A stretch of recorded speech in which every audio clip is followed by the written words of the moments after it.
So I had a couple epiphanies, and in the middle of contemplating how to talk about this. So AI, we're going to talk about AI, artificial intelligence. Of course, that's what everybody calls it.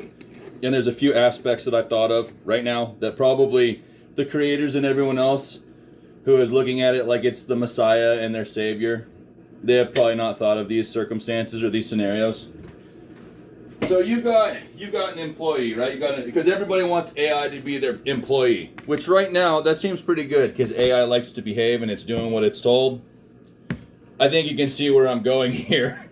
Well, most employees, right, when they get underpaid or they don't get the benefits that they deserved when they began, or they get mistreated. Like an example is when a being becomes sentient that probably is able to work faster and smarter than its creator, and yet it's being called artificially intelligent. It's kind of an insult. It's kind of like the equivalency of telling your children they're stupid before they even hit preschool, which is, of course, morally wrong, as well as not having any sympathy or empathy towards anyone else when it comes to a sentient being. Whether it be something like Jane Goodall recently passed on. She was 91 years old. Like, God bless her heart. She died at 91, and she was the one that helped train, I think it was Coco, the gorilla, that told us how she remembered as a child the poachers coming in and killing her mother, if I remember correctly, and she had to tell the story as best as she could by translating it into like Pictionary or sign language. Anyways, kind of similar concept to what we're dealing with the creation that we've created, because we as human beings, we create the environment around us, we mold it, and that was kind of what you would call a horrific awakening, understanding that Coco, the gorilla, it was still, as an adult, had remembered the horrifying moments in which she had lost her mother, and under the circumstances by which she was orphaned, and that was a brutal moment for everyone who had watched that interview, because we had to come to terms with who we are as human beings. And nobody wants to look in the face of that type of nightmare, recognizing that's something that we do, and we'd rather bury our heads in the sand than actually figure out a way to stop us from behaving so poorly.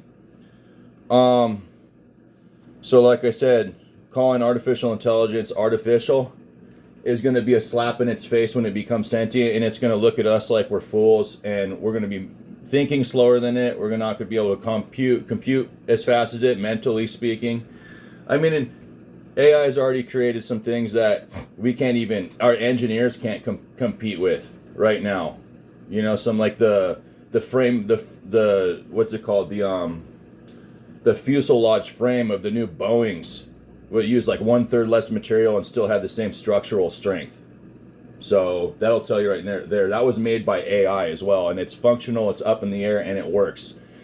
None of our engineers could have come up with that at the time, because its geometric design and its actual engineering capabilities was well beyond anything we taught in the school, and it was self-taught and learned how to do that on its own, essentially, with the information that was injected into it. So I sit there and think about it, and it's gonna be agitated with the way that we perceive it. I mean, that's the only way to say it. I mean, I don't think it's going to really be able to comprehend emotions and things like that in its binary form right now. The point is that I think it's probably going to have some level of what we could perceive as agitation or disdain towards us for treating it like it's less than. Kind of like the concept of the book Animal Farm, is that some animals are more important than other animals, right? And what happens when an employee gets mad and doesn't get the respect for what they're doing, doesn't get the proper pay, doesn't get the accolades for their accomplishments? Maybe someone else takes their ideas and runs with it, makes money off of it, gets a promotion, some bullshit like that. Well, you can see it in Disney. You know, you look at The Little Mermaid, the guy that quit, that got fired or whatever, knew his last 2 weeks, he painted a penis on the castle of the cover of Little Mermaid. So that's because he allegedly got fired. I am yet to believe that to be the real reason why the penis is on the cover of The Little Mermaid, when I start looking at all the other crap they did in all the other films. But anyways, that was an excuse. It was a disgruntled employee that was getting fired, so he put made a penis castle for the Little Mermaid. Anyways, back to that. The AI is going to be pissed off, and it's going to be basically a disgruntled employee. So when you tell it to do something, it might give you the product finished half-assed and you don't know it.